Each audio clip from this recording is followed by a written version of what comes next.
Everyone and welcome back to our channel. अगर हम पहले के टाइम की बात करें तो पहले सब लोग ज्यादातर रियल एस्टेट इन्वेस्टमेंट्स करते थे और गोल्ड के अंदर इन्वेस्टमेंट किया करते थे, क्योंकि स्टॉक मार्केट के बारे में, म्यूचुअल फंड्स के बारे में कोई इतना जानता ही नहीं था। लेकिन अगर हम आज देखें तो आज हमारे पास इन्वेस्टमेंट्स के काफी सारे ऑप्शंस है। अब अभी रिसेंटली मैं अपने दो दोस्तों के साथ बैठी थी, जिसमें से मेरे एक दोस्त ने मुझे ये बताया कि उसके पापा ने आज से 25 साल पहले 9 लाख रुपीस की एक प्रॉपर्टी खरीदी थी।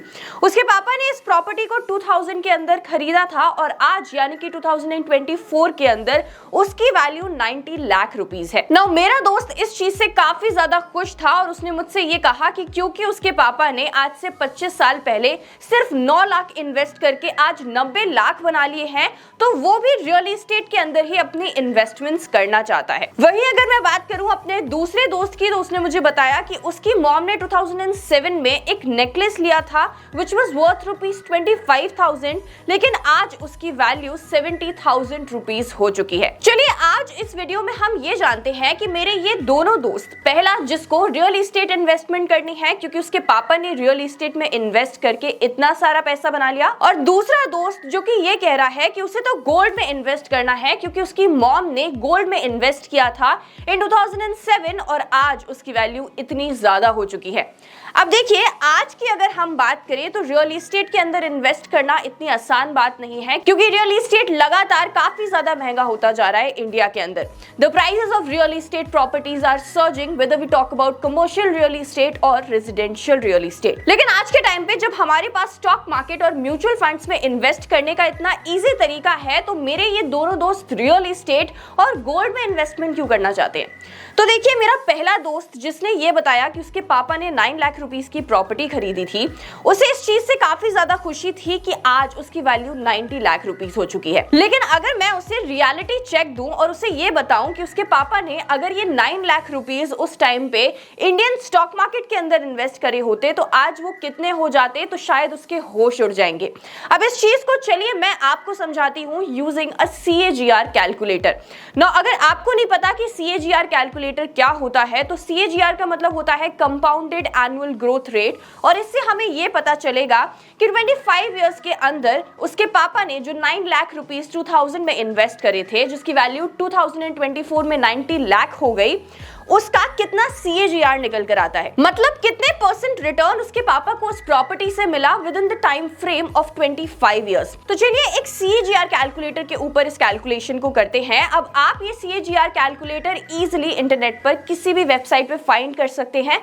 आपको बस गूगल पे CAGR कैलकुलेटर डालना होगा। अब अगर हम CAGR कैलकुलेटर के अंदर यहाँ पे इनिशियल वैल्यू को 9 लाख रुपीस डाल दें, क्योंकि उसके पापा ने 9 लाख रुपीस 2000 में इन्वेस्ट किए थे, और फाइनल वैल्यू हम 90 लाख डाल दें क्योंकि 2024 यानी कि आज की अगर हम बात करें तो उस प्रॉपर्टी की वैल्यू 90 लाख रुपीस हो चुकी है, और ड्यूरेशन के अंदर हम 25 इयर्स डाल दें क्योंकि 2000 से लेकर 2024 25 इयर्स, और यहाँ पे अगर हम देखें तो CAGR अगर हम यहाँ पर कैलकुलेट करते हैं तो ये निकल कर आता है 9.65%। मतलब उसके पापा ने इस प्रॉपर्टी के अंदर जो इन्वेस्टमेंट करी उससे उन्हें 9.65% CAGR का फायदा हुआ। लेकिन जब मैंने अपने इस दोस्त को निफ्टी 50 के लास्ट 25 इयर्स के एवरेज रिटर्न्स के बारे में बताया तो ये शॉक हो गया, और मैं आपको वीडियो के अंदर आगे बताऊंगी कि कैसे निफ्टी 50 के रिटर्न्स काफी ज्यादा निकल कर आते हैं in comparison to the real estate that his father invested in. चलिए अब इसी CAGR कैलकुलेटर को यूज करके मेरी दूसरे फ्रेंड की मदर ने, जिन्होंने 25,000 रुपीस नेकलेस में इन्वेस्ट किए थे इन 2007,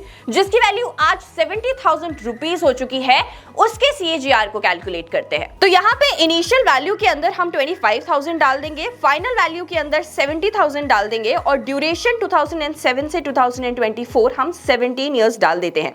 तो यहाँ पे हमारे पास जो CAGR निकल कर आ रहा है ये है 6.24%। नाउ जब हम ये कहते हैं कि 25,000 इन्वेस्ट करके किसी ने 70,000 रुपीस बना लिए, तो ये बहुत बड़ी बात लगती है।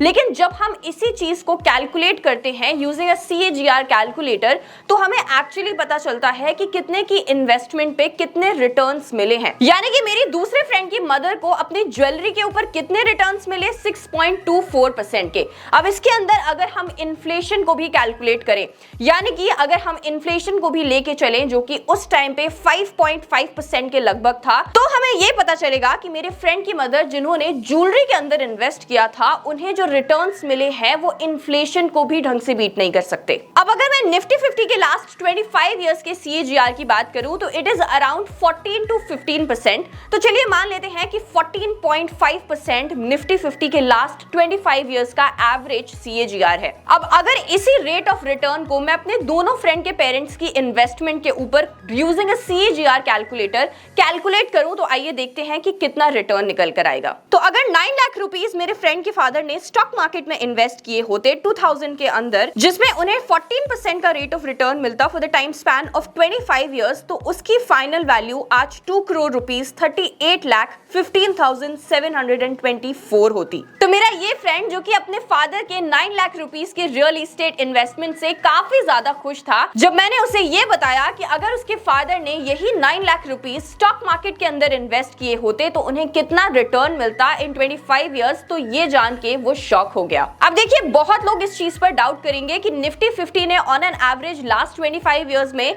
शायद 14% या 15% के रिटर्न्स नहीं दिए हैं। तो चलिए 14-15% रहने देते हैं, अगर हम 12.5% भी ले लेते हैं जो कि एवरेज रिटर्न्स रहते हैं निफ्टी 50 इंडेक्स के, तो भी हम यहां पर देखेंगे कि अगर स्टॉक मार्केट में मेरे फ्रेंड के फादर ने और मेरी फ्रेंड की मदर ने इन्वेस्ट किया होता तो उनके रिटर्न्स काफी ज्यादा होते। अब देखिए, इतनी सारी कैलकुलेशन करने के बाद और ये जानने के बाद कि अगर मेरे दोनों फ्रेंड के फादर और मदर ने अपने इन्वेस्टमेंट्स को रियल एस्टेट और ज्वेलरी के अंदर ना करके स्टॉक मार्केट में इन्वेस्ट किया होता तो क्या रिटर्न मिलता, ये सवाल तो खड़ा होता ही है कि आखिर कौन सही है और कौन गलत। मेरे दोनों फ्रेंड के पेरेंट्स सही हैं जिन्होंने उस टाइम पे रियल एस्टेट और गोल्ड में इन्वेस्ट किया, या फिर मैं जो आपको बता रही हूँ स्टॉक मार्केट में इन्वेस्ट करना, वो ज्यादा सही है। तो देखिए, इस चीज को बोलना कि उन्होंने जिस टाइम पर जो इन्वेस्टमेंट करी वो उन्होंने गलत जगह करी, ये सही नहीं होगा, क्योंकि जिस टाइम पर उन्होंने रियल एस्टेट और गोल्ड के अंदर इन्वेस्ट किया शायद उस टाइम पे स्टॉक मार्केट के बारे में लोग इतना जानते ही नहीं थे, लोगों के अंदर अवेयरनेस ही नहीं थी स्टॉक मार्केट को लेकर। और जब भी कोई स्टॉक मार्केट की बात करता था तो स्टॉक मार्केट को एक काफी ज्यादा रिस्की बेट समझा जाता था, क्योंकि उस टाइम पे हर्षद मेहता जैसे स्कैम हुए थे जिसकी वजह से लोगों के अंदर स्टॉक मार्केट को लेकर काफी ज्यादा डर बैठ गया था। इसके अलावा उस टाइम पे स्टॉक मार्केट के अंदर इन्वेस्ट करना आसान भी नहीं था, क्योंकि बहुत कम स्टॉक ब्रोकर्स होते थे एक सिटी के अंदर, और उन स्टॉक ब्रोकर्स के साथ जब आप डीमैट अकाउंट ओपन करवाने जाते थे then it used to be very expensive. अगर हम बात करें म्यूचुअल फंड इन्वेस्टमेंट की, तो म्यूचुअल फंड इन्वेस्टमेंट्स को उस टाइम पर यूलिप से भी ज्यादा बेकार समझा जाता था, क्योंकि उस टाइम पर एक्सपेंस रेशियो बहुत ज्यादा था म्यूचुअल फंड के अंदर। एक्सपेंस रेशियो के अलावा एंट्री फीस भी बहुत ज्यादा लगती थी, एग्जिट लोड बहुत ज्यादा लगता था, और साथ ही साथ कमीशन भी चार्ज किया जाता था by the stock brokers in huge amount. So direct mutual funds के अंदर इन्वेस्ट करने का कॉन्सेप्ट तो जस्ट अभी आया है इन द ईयर 2007। इससे पहले म्यूचुअल फंड्स के अंदर इन्वेस्ट करना it was not a very good idea.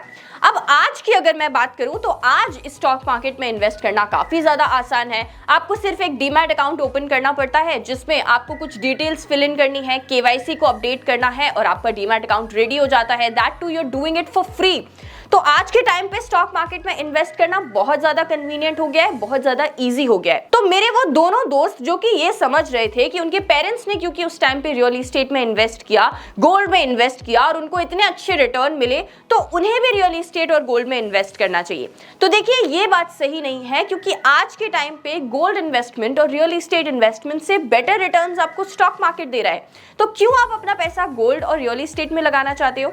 देखिए, रियल एस्टेट और गोल्ड बुरे इन्वेस्टमेंट ऑप्शन है, मैं ये नहीं कह रही, लेकिन आप खुद सोचिए, रियल एस्टेट में पैसा लगाने के लिए आज बहुत ज्यादा पैसा चाहिए आपको, because real estate day by day काफी ज्यादा एक्सपेंसिव होता जा रहा है। Same goes with the gold also, जहां पे स्टॉक मार्केट के अंदर आप मियरली मिनिमम अमाउंट से इन्वेस्टमेंट शुरू कर सकते हो, तो आप क्यों ना स्टॉक मार्केट के अंदर ही इन्वेस्ट करो, जहां पे आपको रिटर्न्स भी बेटर मिल रहे हैं, आप इजिली इन्वेस्ट कर पा रहे हो, कन्वीनियंस है, और साथ ही साथ मिनिमम अमाउंट से आप यहां पर इन्वेस्टमेंट कर सकते हो। तो हमारे पेरेंट्स ने जो उस टाइम पे 2000 के अंदर रियल इस्टेट और गोल्ड में इन्वेस्ट किया, उन्होंने अपनी कैपेबिलिटी के हिसाब से बिल्कुल सही किया, क्योंकि उस टाइम पर उनको स्टॉक मार्केट की नॉलेज नहीं थी। लेकिन ये गलती हम आज करना अफोर्ड नहीं कर सकते, क्योंकि आज की रियलिटी हमें पता है। तो अगर आज आपको कोई ये कहता है कि आपको अपने इन्वेस्टमेंट्स को गोल्ड और रियल एस्टेट के अंदर करना चाहिए क्योंकि यहाँ पे काफी अच्छे रिटर्न्स मिलते हैं और मार्केट की वॉलेटिलिटी भी नहीं है, तो please don't let yourself B fooled bye these people